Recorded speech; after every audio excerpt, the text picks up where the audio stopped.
Kanikani cha papani brahmatyadikani cha tani tani pranashanti cha dakshina padukani.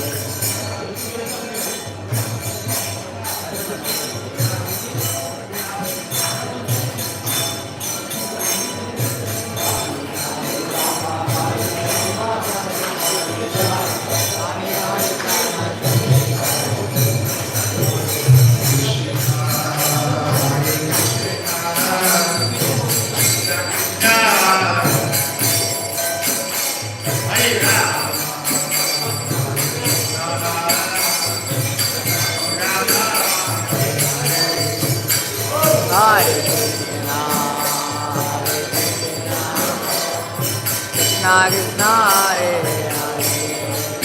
Hare Hare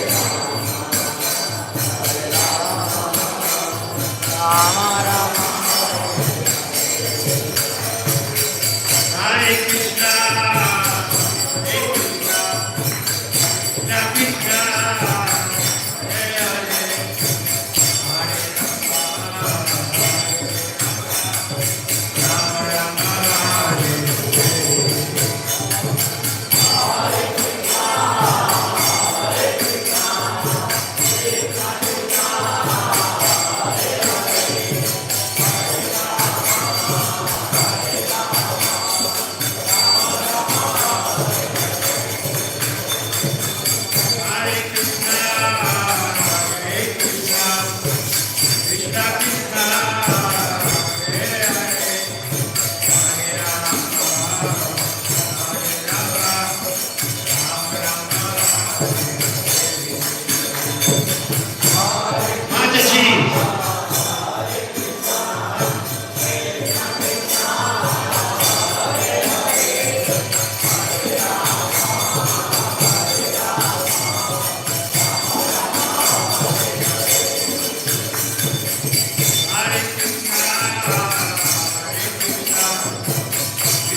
Hare Krishna, Hare Krishna.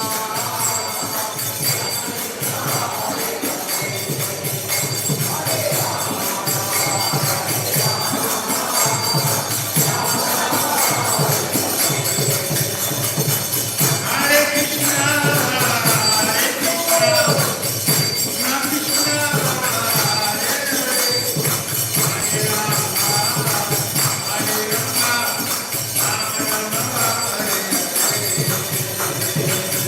Hare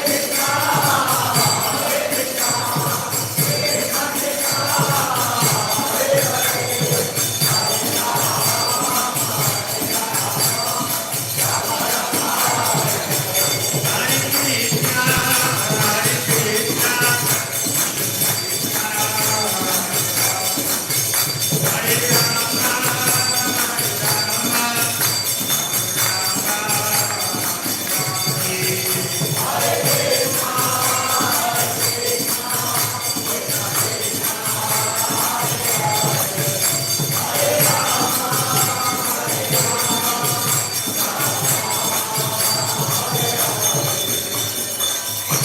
Tulsi Maharani ki, Jai Tulsi Devaya Piveke Shiva Shiva Vishnu Bhakti Gurudevi Sachivacha Namaha. Jai Tulsi Devaya Piveke Shiva Shiva Vishnu Bhakti Gurudevi Sachivacha Namaha.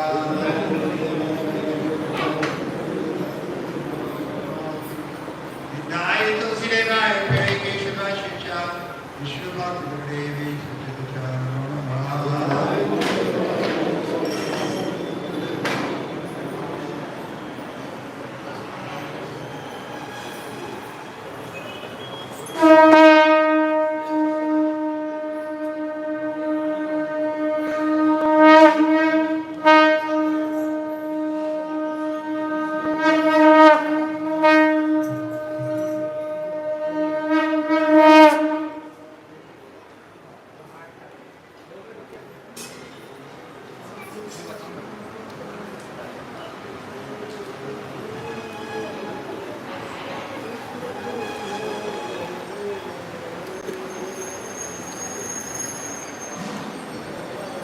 नहीं वही वही हुंडी पे रखो हुंडी पे रखो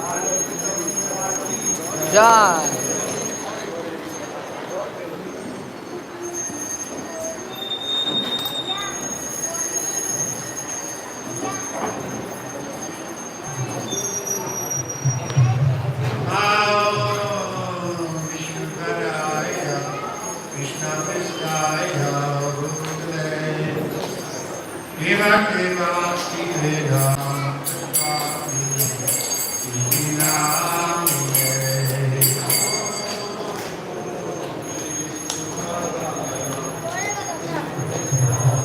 बोलो बोलो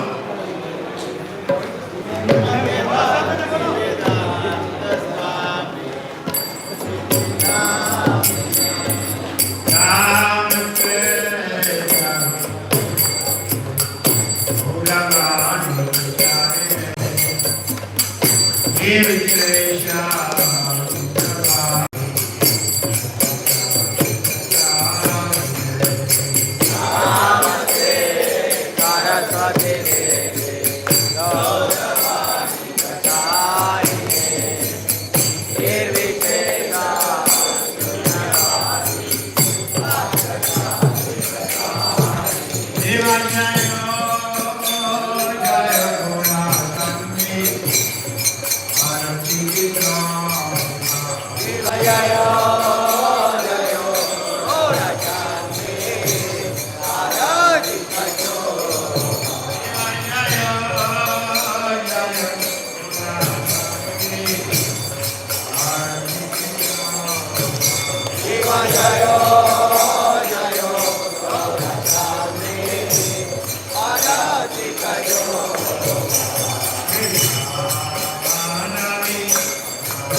Hare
Bhaktivedanta Swami Shri Prabhupada ki, ISKCON Save the whole world Shri Prabhupada ki, Jai Om Vishnudas Paramacharya Sattva Shri Bhaktivedanta Saraswati Thakur ki, Guru Parampara ki, Ramacharya Shri Haridas Thakur ki, Prem Shri Gaur Shri Krishna Chaitanya Prabhu Nityananda Shri Advaita Gadadhar Shri Vasari Gaura Bhakta Vrinda ki, Hey Shri Radha Krishna Gopinath Shankar Radha Giri Govardhan ki, Dham ki, Tuladam ki, Jagannath Puri ki, Tulsi Devi ki, Bhakti Devi ki, Amir Bhakta Vrinda ki, Gaura Premananda.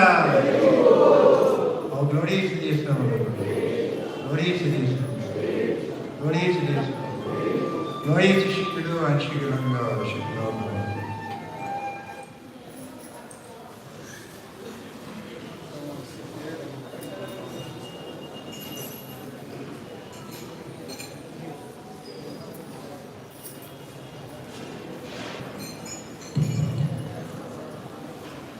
Hare Krishna. Now we will be having a Bhagavad Gita class by His Holiness Vikram Swami Maharaj. So we request all the devotees to please sit.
Cha. Hey Krishna Karana Sindhu Dina Bandhu Gadpate Gopisha Govika Kanta Radha Kanta Namastate Dhata Kamsa Gorangi Radhe Vila Madheshwari Vishwavana Kitadevi Pranamami Harikriya Vachika Patiru Dascha Vipatinu Harivacha Vachitanam Pavanevyo Vaishwarevyo Namo Namaha Shri Krishna Chaitanya Gauri Chananda Hare Krishna Hare Krishna Krishna Krishna Hare Hare Hare Rama Rama Rama Hare Hare. He wants to tell you about me, and I can just say, all I am is Prabhupada's mercy. Prabhupada glanced on me favorably, and therefore I've been able to remain at his lotus feet since 1968. So thank you very much for being here tonight. Now we're going to speak about Bhagavad Gita. We're going to glorify Krishna and his pure devotee Srila Prabhupada. Is that okay? Okay.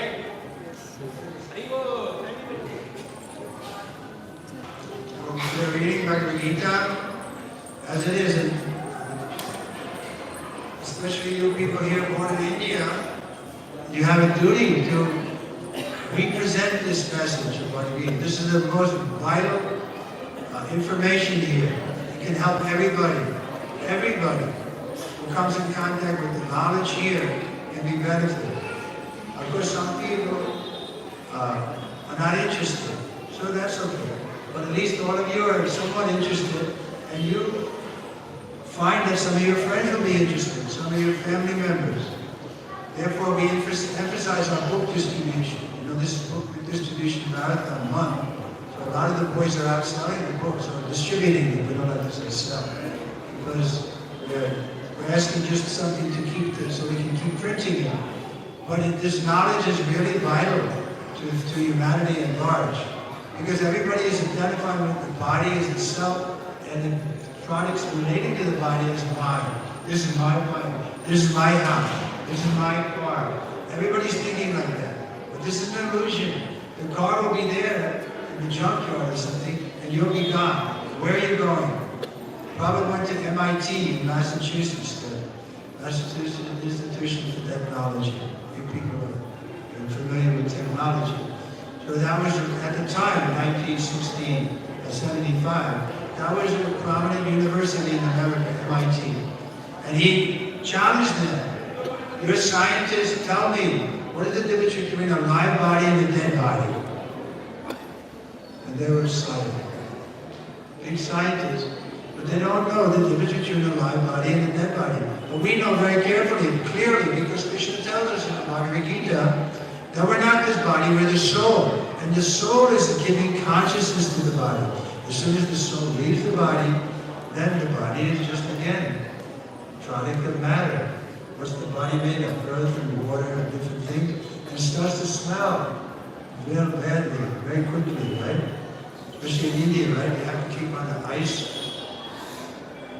So this is not who we are. We think with this body is a mistake. And it's a missed opportunity, because in the human form of life, we can inquire, we should inquire. Who am I? What is the meaning of life? What happens to me when I die? Who is God? The animals can't inquire like that. They're eating the same like we're eating. They're sleeping like we sleep. They're having sex life like us. They have their affection for their children like we do. So what is the difference? The difference is we can inquire. Who am I? Why do I have to suffer? Why is there so much conflict in the world? I just came from Ukraine. I was preaching there, in Poland. This is my field of preaching, Belarus and Ukraine. And now it's disrupted. Because why? It's a stupid war. Well, why are humans killing each other throughout the history? Once I went to our Gurukul in Vrindavan, and I spoke to the boys there. And I said, so what did you learn today? They said, well, we learned about history. I said, so what did you learn in history? Yeah, we learned history is one war after a war, another. That's how we divide history. There's the War of 1812, there's the Civil War, there's the World War I, World War II. Why are we doing this to each other? Why is it that man is so inhuman to his fellow man, so vicious? Not only they kill, but before killing they torture. I went to a museum in Lima, Peru, some years ago, and they had a big place like this. You know what it was full of? It was full of instruments used to torture one Christian to another. There was one machine that pulled out your fingernails. Isn't that it? And they call prices the tricks of peace. What kind of peace is that? The Christians are killing each other. Muslims are killing each other. The Hindus are doing it too, to some degree. Not so bad. But why? Because we don't know the actual philosophy. The actual philosophy is God is in everyone's heart. Paramatma. He's even in any living entity, the Lord accompanies as Paramatma. So we shouldn't be cruel to any living entity. Animals included. What to speak of the cow, mother cow. We should protect her. She's giving milk. And she's very innocent, right? So if we take care of the cows, the strong men, there's so many strong men here, we should protect the Brahmins, the cows, the old people, the women and children. This is our duty as men. But instead of protecting them, we exploit them. We kill the cow, make money in the slaughterhouse. Of course, this is telling you that hardly there's any Brahmins left. But at least we should understand. If somebody has knowledge, he should be respected. Even in the Chinese culture, if a man of knowledge is considered the most respected person because he has some knowledge. So the Brahmin class is supposed to have knowledge, and this is the first knowledge. That you're not this body, you're the soul. If you don't have this knowledge, then you're more or less a polished animal. You may drive in a fancy car, but that also is a dilemma. I mean, I had like a cultural shock coming into India after 20 years. The way people drive here, my God. It's like somebody's cutting in front of them. It's like, is this a sport or something? How to create anxiety in the driver by crossing with the. I can't even relate to it, but anyway, the point is, we have this rare human form. There's so many living entities, but we have human form. Don't waste it just in the animal business, eating, sleeping, mating, defending.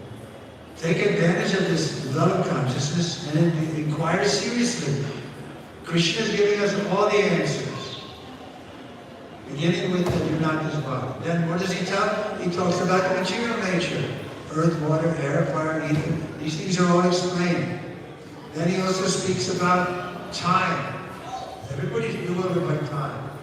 Like I'm 81 now. And it's like it just goes through your hands so quickly, right? Like how do you categorize time? What is time? These things are discussed in the Bhagavad Gita. This is your book. I'm a foreigner, then how come you don't take it seriously? That was Prabhupada's disappointment. He came to the West because he saw that the Indian people weren't so, we know these things. We learned this from my grandmother. But they didn't really know it. So he tried in the West. And we were a little receptive. Like we were hippies, we were looking for something different. And therefore this old man came, and he was so jolly. He was so kind-hearted and caring, and he took so much time with us that he captured our heart, and we wanted to be like him. That's good. We wanted to be like him. Prabhupada did not. Yes, you can be like me. Here's how you do it. This is the process. Begin by hearing and chanting about the Lord regularly. Shavanam Kirtan Vishnu Smara. Then remember, there's 9 rounds of devotional service, just like you're coming to see. Right? You can see the deity instead of going to see some naked dance or something. This is a positive alternative. Don't see the nonsense things that just agitate. Prabhupada said you can't control your eyes and you go blind. So control your eyes by seeing the form of the deity. But the first instrument is the ear. Therefore we distribute so many books because you're hearing the knowledge. This is called Shravana, Chaitanya Mahaprabhu. When I was here 20 years ago, people didn't know about Chaitanya Mahaprabhu. But I think many of you must have learned by now. Chaitanya Mahaprabhu is Krishna himself when coming in the mood of a devotee. The story was, Radharani was serving Krishna, right? She's the best servant of Krishna. And by serving Krishna, she became so blissful, so ecstatic, that Krishna was thinking, where is this taste coming from that she's so ecstatic? So he wanted to experience that. So he came as Krishna, but in the mood of Radharani. Therefore, Chaitanya Mahaprabhu's complexion is golden. Radharani is golden. Krishna, of course, we know. Blackish blue, bluish. Radharani is golden. So Chaitanya Mahaprabhu came in a golden mood, or the mood of Radharani. And he didn't want to be seen as God. He wanted to be seen as a devotee of God. So he was teaching us, by his hope, Krishna was teaching us how to be a devotee of God. This is Chaitanya Mahaprabhu. So in South India and these places, are we in South India? This is not considered South India. What do you call Hyderabad? Central India? South India? But people don't know much about Chaitanya Mahaprabhu. But he traveled through here. And it's only 500 years ago. So there are many biographers who wrote about him very clearly. So we can learn about him. You know, the Bhagavad Gita was spoken 5,000 years ago. But this was only 500 years ago. And the details are very, you can say, available. There's no misinterpretation because the many biographers wrote about the life of Chaitanya Mahaprabhu. So then, I advise you, please, Prabhupada took a lot of time to translate this book, Chaitanya Charitamrita, by Krishnadas Kaviraj. And we have it in English and what's the other language here? Telugu. So is it in Telugu also? Chaitanya Charitamrita. So please, whenever I come to India, I get some kind of change in bodies. Just don't mind me if I have to cough a little bit, but it's not serious. So, I wanted to read Bhagavad Gita, but before we start, maybe some of you have read Bhagavad Gita, and maybe you have a question.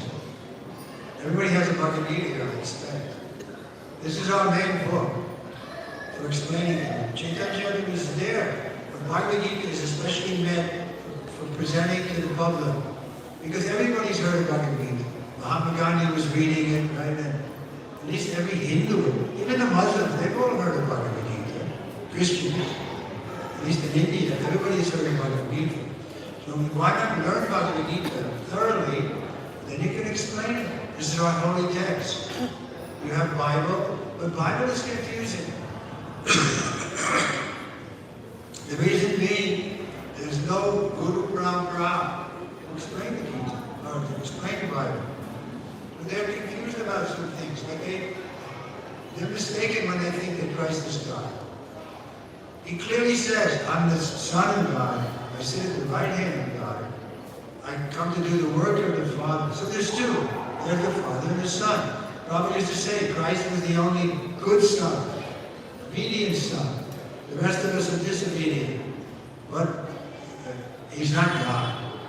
That's a mistake they made. And not that we have to punch him with this, but we should understand that because they don't have a parampara, the knowledge is not handed down. So even therefore there's so many different sects of Christianity, and they even admit that you should interpret yourself. You should interpret it yourself. But that's dangerous. What is your qualification? Let's suppose I tell you that why not be a surgeon, a heart surgeon? You can make a lot of money. You read this book and you can be a heart surgeon. Is it possible? No. You have to study with other heart surgeons. They have to teach you delicately how to cut. What's the danger? That this is Otherwise, you can't just open a shop and say, heart surgery performed here, come, and give me 50,000 rupees and I'll do it. No, you have to be trained by another heart surgeon. You have to pass their test, then you can be licensed. Similarly, if you want to know the spiritual science, you should hear from somebody who knows the science. This is called parampara. So we're getting the knowledge from Srila Prabhupada. What am I? I never even heard about Bhagavad Gita when I was a young man in America. But now, I was studying it for 50 years. I can speak on it. I can speak in front of anybody. You bring me in front of the parliament, I can give a discourse because I've been hearing it for 50 years. And I'm not only hearing it, because Bhagavad Gita isn't just a book of knowledge. It's meant for application. Who was the recipient? Arjuna was a man of action. He was thinking of his book. He wasn't just sitting there thinking about it. And why was he chosen? He wasn't a Brahmin. He wasn't a sannyasi. Why was he chosen to hear? Because, Krishna clearly says in the book, because you're my devotee and my friend, therefore I am giving this knowledge to you. So that's the qualification. Become a devotee of Krishna, and Krishna will give you all kinds of knowledge. It clearly says in the 10th chapter, Desham sadata yuktanam bhajatam piti purvakam dami bhuriyo guntam yenamam upiyatite Desham sadata. If you regularly, sadata means always, if you're always worshipping me, Desham sadata bhajatam, with bhajan, if you're doing bhajan to me, with devotion, bhajatam piti purvakam, with some feeling, then Krishna says, I will give you the Dami Bhuri, I will give you the intelligence you can come to me. He's in your heart, he's ready to help you. He's ready to guide you. We have a dilemma in life, Krishna can help us. But we have to be his devotee. Otherwise, he leads us to his external energy, the karma. Sometimes your karma is good, you feel I'm fine, I'm happy. I'm a Birla, most of the rich people, Tata. Who's the richest people in India? So you can think, now I'm favorably situated, I get good karma. What do I have to learn Bhagavad Gita from some Western? No, he's not going to come and sit like you. Because his karma is carrying him away. He's intoxicated with his good proportion. But how long can it last? A few years.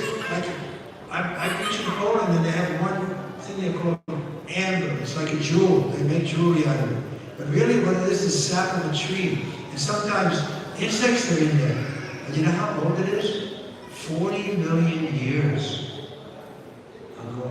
The insects got stuck in this tree sap. And then it solidified and becomes compressed. And then there's amber. And people use it as a jewelry. And so you'll find use with the insects still inside. But the point I'm saying is 40 million years. You know, how much time do we have in this human form? Can we live to 100?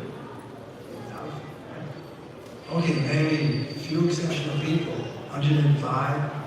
They say the limit really is 115. So, compared to the 40 million years, what is 115 years? Well, the general age is 70 or 80, then people start dying.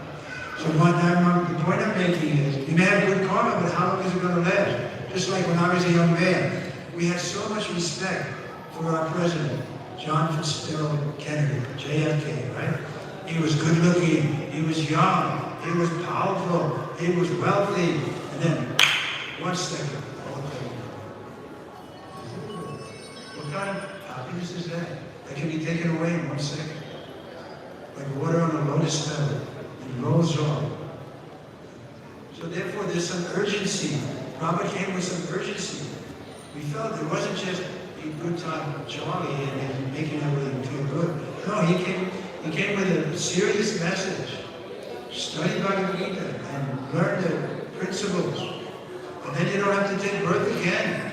This is clearly mentioned in the 4th chapter. Janma karma chavedi yam evam yoveti tattataha. So what is that? Janma karma. Krishna speaking. If you learn about my birth, Janmashtami, what is it about Janmashtami? And Krishna is not an ordinary child. He appears with 4 hands.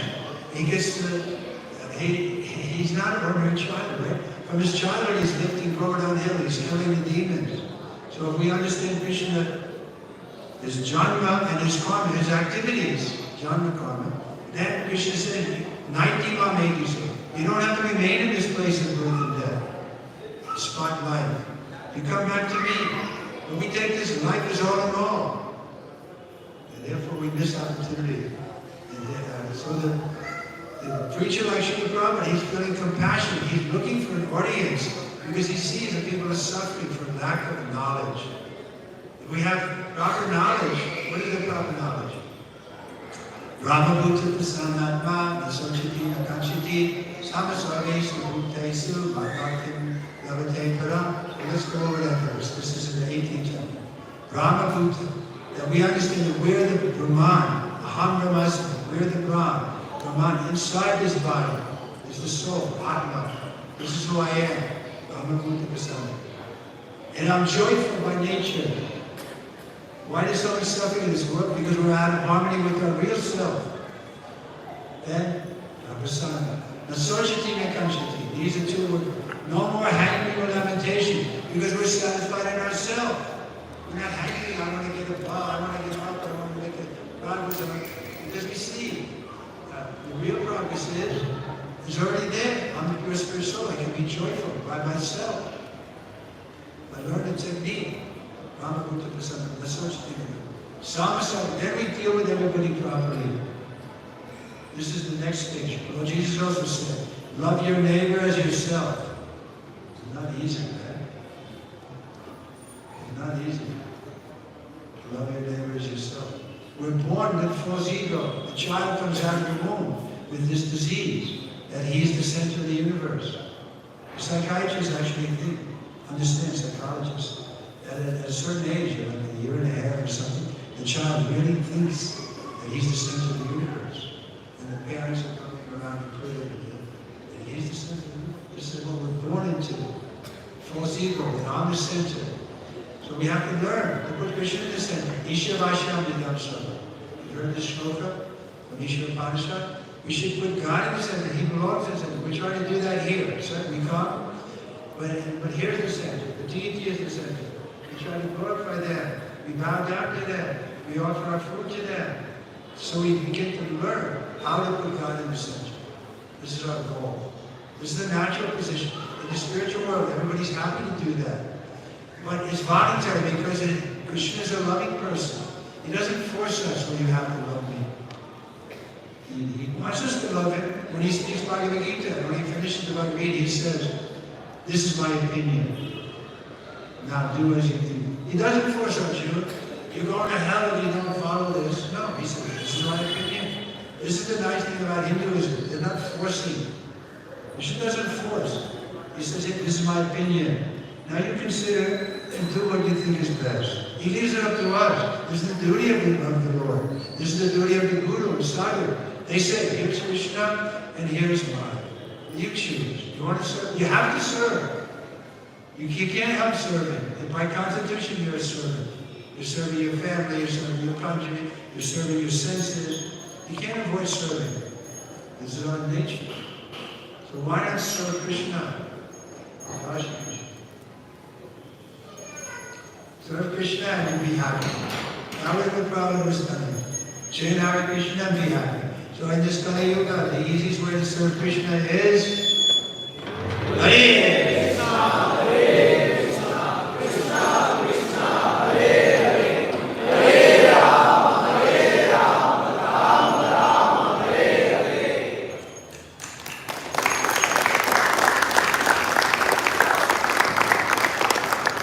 I'm clapping you. I'm clapping to you because when I was here 20 years ago, we didn't have this many people who were chanting Hare Krishna. It was very inspiring for me to see that Prabhupada's movement is being established here in a tangible way. We have so many temples in the city. So it's very inspiring for me to see that you have taken to this message of Lord Chaitanya, to chant Hare Krishna. Harinama, Harinama, Harinama. But look, in this Kali Yuga, the other processes are not practical. Yoga is still there, but who can go to the Himalayas and be completely celibate and hold your nose and job. That's okay. Work, earn money, keep your family. But come together and chant Hare Krishna. It's not so difficult. Anybody can do it. This is especially made for the Kali Yuga, when people are lazy and misguided. You don't have to change your position. Keep your job. Of course, if you're a butcher, then it's better to give that. None of you are butchers. I don't think so. So some occupations better to give up. If you're a prostitute, but even prostitutes became devotees. So we're saying anybody can become a devotee from any position. You don't have to change your position. Like an example is given. Haridas Thakur, a leading disciple of Lord Chaitanya. He was arrested by the Qazi because he was born a Muslim, but he became so-called Hindu. He wasn't a Hindu. He was a Sanatanist. He was a serving Krishna. I don't consider myself a Hindu. I really don't. I consider I'm a servant of the servant of the devotees in Vrindavan. If that makes me a Hindu in some people's mind, okay. But this designation Hindu is actually given by the Muslims. Those who lived on the other side of the Sindhu River, they couldn't pronounce Sindhu right, so they called them Hindu. So, anyway, we're classified as Hindus, but Hinduism is a term that's a body designation. But if we say we're Sanatanists, that's okay. We follow Sanatan Dharma. We can accept that. Sanatan Dharma means God is great and we're small, and we should serve Him. Well, I was going to tell a story. Prabhupada was... I can tell stories about Prabhupada because I was fortunate. I got the service of giving him a massage every day. The doctors recommended massage when he had a stroke. He liked a strong massage. And the first day I gave a massage when he came from London, I said, Prabhupada, I never gave a massage before, so I'm going to go to the library and get a book on how to give a massage. And Prabhupada said, it's not necessary. You read Bhagavad Gita and Krishna will tell you how to give a massage. So he was emphasizing that we learn Bhagavad Gita. That's why I'm emphasizing to you also tonight. It's a very simple subject. We can learn about karma. We can learn about the living entity in the Lord. We learn about time. And we can also learn about karma. Yeah? But karma is temporary. We can transcend our karma. That was the message of Arjuna. He was saying, if I fight with Dronacharya and Bhishma, then I'm going to get bad karma because they were superiors. So better I don't fight. That's what that was his argument in the first chapter. But Krishna said, Kutas, well, why are you talking like this? You don't know the higher principles of life. You're not this body. You don't die. Therefore, as a Kshatriya, this is your duty because it's a righteous war. Every attempt is made to stop the war, but Duryodhana wants the war. So we have to act like a Kshatriya. And therefore, he spoke Bhagavad Gita. So gradually, Arjuna accepted, and then he explained very clearly, now my doubts are gone. At the end of the 4th chapter, let's just read the translation. Chapter 4, text number 42. 42 is the last verse of the chapter, but I thought someone had talked about the reading, but I haven't even opened the books. But yet I'm reading. Here's one verse. Tasmat agyana samahita hitstanam jnana kinsikura. And thus atmana, let's just translate it. Therefore, Krishna speaking, the doubts which have arisen in your heart, because I can drop this ball, he said, I will not. For the doubts that have arisen in your heart, Krishna is telling Arjuna, out of ignorance, should be smashed by the weapon of knowledge, armed with yoga, or by standing fight. And this is the message of the Gita. It's not saying that you shouldn't do your duty. You have duty, you have life, you have family, you should do your duty. But at the same time, think of Krishna. And then your future becomes very bright. No more birth and death. It's not a very difficult process. If somebody like me can do it, I'm a foreigner. Now why not you? Everybody can take it up. know the process, because mantra is simple. You all know the mantra. So I think I'll stop talking. If there's any questions? No questions, that's good. That means everybody's convinced. Really? You shouldn't have any questions. The question should be, how can I serve Prabhupada's mission? That's a good question. How can I do something that would be pleasing to Krishna? So we said, and I saw personally, that Prabhupada was the real representative of Krishna. So once he said to the devotee, he came into his room, I was there. And Prabhupada said, so Isha, his name was Isha. You remember Krishna, Isha? And Isha was a little mental, so he said, well, Prabhupada. The Prabhupada said, that's okay. You can remember me remembering Krishna. But that was Prabhupada's position. He was a pure devotee. If we put him in the center, the Krishna will be pleased. There's no envy between Prabhupada and Krishna. So this is the system that Krishna arranged. Evam Padam Padam. We should approach the Lord through his representative. So Prabhupada, the representative, he's given us these books. Of course, he also designated some of his disciples to initiate, because that generally the acharya, or he can be prominent for hundreds of years. There's like Ramanuja acharya or something, but he doesn't give diksha. Diksha means you get the beads, your name is changed, you get the neck beads. So this is the system of Parampara. So I also have some disciples, but I try to just bring them to Prabhupada. That's what I was doing when Prabhupada was here, and that's what I'm doing now. I don't want them to think that I'm the same level as Prabhupada. I'm just an ordinary guru, and Prabhupada was the empowered acharya. So everybody can follow Prabhupada. But Prabhupada told us, somebody should initiate, because there's no history in any Vaishnava tradition where the guru who has left the body, it continues to initiate in a wholesale manner. Maybe one or two exceptional cases, but he designates. There's the next succession to initiate. But this is what Prabhupada did. He appointed some people to take on this service of being Diksha Guru. But our duty is to keep Prabhupada in the center, to get people to read Prabhupada's books, to get people to come and touch Prabhupada's feet, to follow the instructions of deity worship like Prabhupada recommended. The songs that we sing, that Prabhupada gave us, every morning we sing the same song.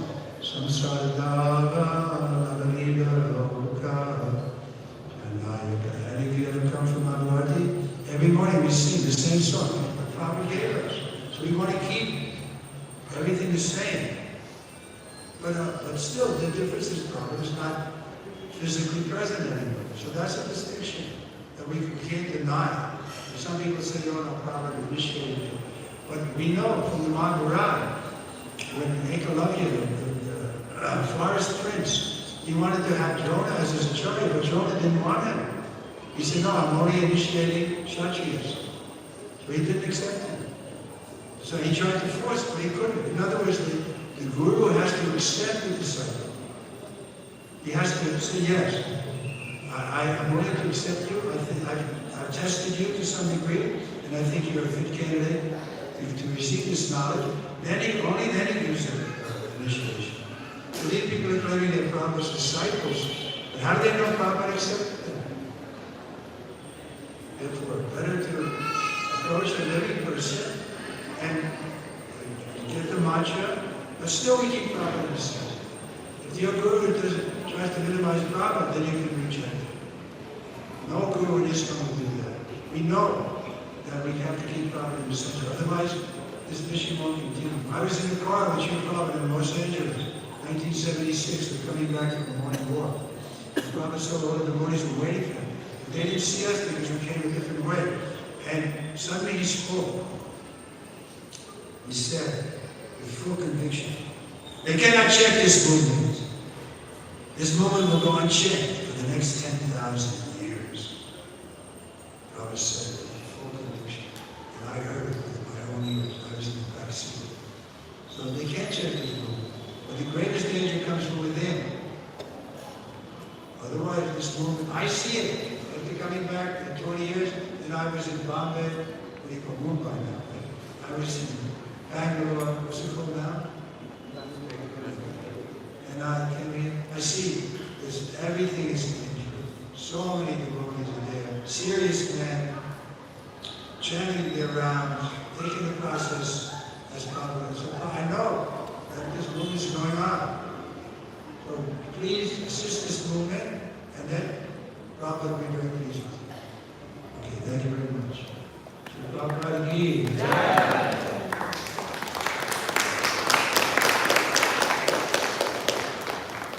So we'll be here in the morning. Anybody welcome to come? We're here.